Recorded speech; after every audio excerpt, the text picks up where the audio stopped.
দর্শক ১১ দলের নির্বাচনী জনসভার আজকের প্রস্তুতি সম্পর্কে জানবো। রাজধানীর মোহাম্মদপুর এলাকা থেকে যোগ দিচ্ছেন সহকর্মী ফয়সাল মাহমুদ।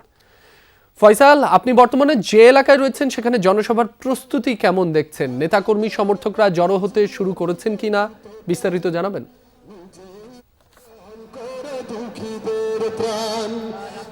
আর কিছুক্ষণ পরেই ঢাকা ১৩ আসনের ১১ দলীয় জোটের প্রার্থী আল্লামা মামুনুল হকের নির্বাচনী জনসমাবেশ সেটি শুরু হতে যাচ্ছে।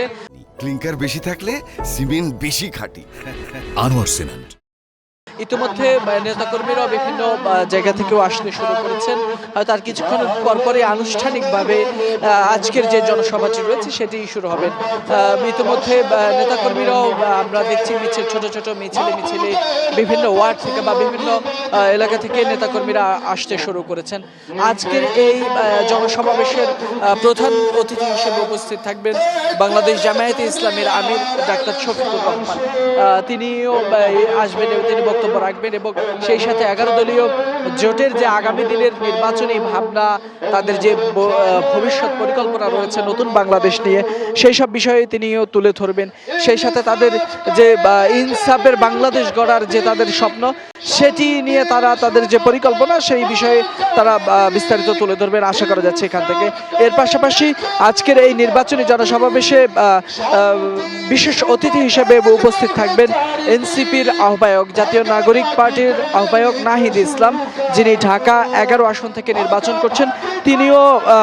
তিনিও আজকের এই জনসভায় উপস্থিত থাকবেন এবং আজকের এখানে থেকে এই এলাকার ঢাকা ১৩ আসন তথা আদাবর মোহাম্মদপুর শেরেবাংলা নগরের যে আসনটি রয়েছে সেই আসনের থেকে যিনি নির্বাচন করছেন বাংলাদেশ খেলাফতে মজলিসের আমির আল্লামা মামুনুল হক, তাকে মূলত আজকে সবার সামনে পরিচয় করে দেওয়া হবে কিংবা তার হাতে প্রতীক তুলে দেওয়া হবে। এবং সেই সাথে সাথে ১১ দলীয় জোটের পক্ষ থেকে তারা সবাইকে, এই এলাকার বাসিন্দাদেরকে আহ্বান জানাবেন যাতে আগামী দিনে আগামী ১২ তারিখের যে নির্বাচন, সেই নির্বাচনে যাতে রিকশা প্রতীকে সবাই দলবদ্ধভাবে বা ঐক্যবদ্ধভাবে ভোট দেন, সে এই প্রার্থীকে বিজয় করে আনেন, সে বিষয়ে হয়তো আজকে এই জনসভা থেকে আহ্বান জানাবে ১১ দলীয় জোট। আর সেইখানে আজকের এই সমাবেশে উপস্থিত থাকবেন জামায়াতের আমির, এনসিপির আহ্বায়ক সহ ১১ দলীয় জোটের নেতৃবৃন্দ। তার কিছুক্ষণ পরপরই শুরু হবে সে জনসভা।